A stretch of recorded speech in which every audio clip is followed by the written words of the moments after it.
السلام عليكم، مرحبا بكم معايا في قناة مريم داري. اليوم ان شاء الله غادي نتقاسم معكم واحد العجينة سحرية، بديل ورقة الفيلو.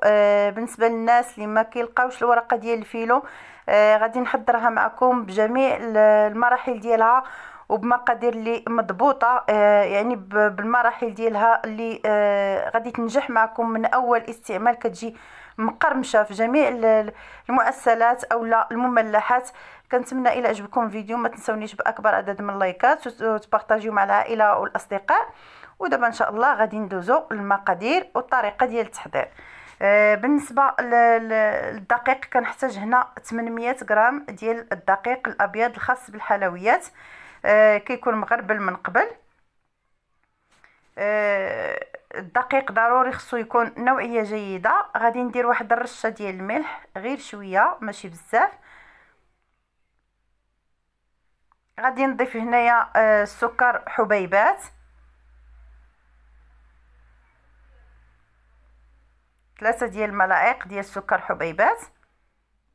وغادي نضيف 4 غرام ديال الخميره الحلويات، اللي كتعادل ملعقه صغيره او لا نصف كيس من خميره الحلويات اللي كيوزن 8 غرام.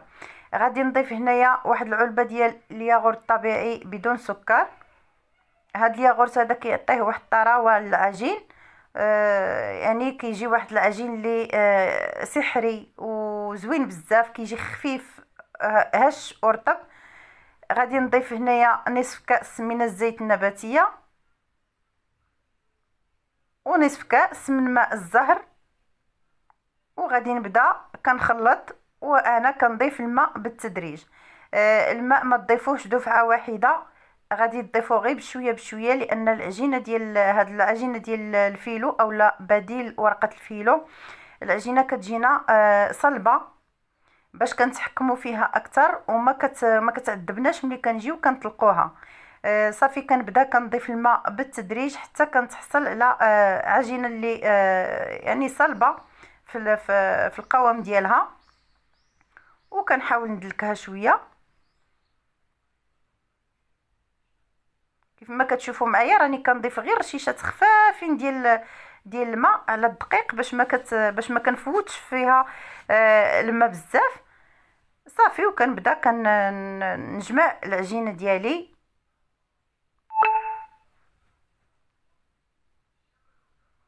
بعد ما كتجمع كيف ما كتشوفوا معايا كتجي قاسيه او لا صلبه.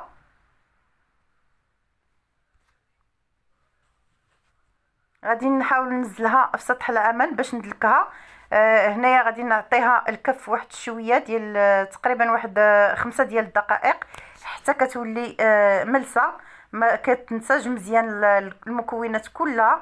وهنايا غادي صافي بعد ما دلكتها وحصلت على واحد القوام اللي رطب، كنقطع الكرات ديالي، كنقطع العجينه ديالي عفوا ل 12 قطعه.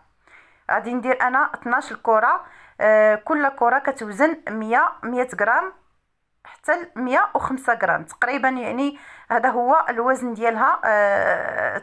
انا درت 103 غرام في كل كره. صافي وكنحاول نديرهم في واحد الاناء اللي مرشوش بشويه ديال النشا ونغطيهم. انا هنايا هاد العمليه درتها بليله قبل، درتهم وخليتهم يباتوا ليله كامله، درتهم في الثلاجه. بالنسبه لهذا العجين هذا تقاسمته معكم في السنه الماضيه، لكن في فيديو يعني ماشي خاص، فيديو يعني مجموع فيه الحشوه والعجين. وهاد السنه تفضلت انني نديرو معكم فيديو خاص باش الناس اللي ما كيلقاوش الورقه ديال الفيلو في المحلات اولا في المدينه ديالهم، اولا كتجيهم بعيده يعني في المحلات الكبرى، من الاحسن انا كنفضل انكم تحضروها في البيت. وهنايا بعد ما باتوا لي الليله كامله، كيف ما شفتوا غطيتهم ببلاستيك غذائي ومنديل. هنا كنحاول نطلق بالنشا كيف ما كتشوفوا معايا، العمليه راها باينه. كندير الكره ديالي في النشا وكنحاول نديرها مزيان، يعني نفندها مزيان في النشا، كنطلقهم على شكل مربعات، وكندير وحده فوق وحده، كندير 6 فوق بعضياتهم. 6 الاولين كنطلقهم بحال هذا الشكل هذا ونحطهم، وكنفرق دائما بالنشا.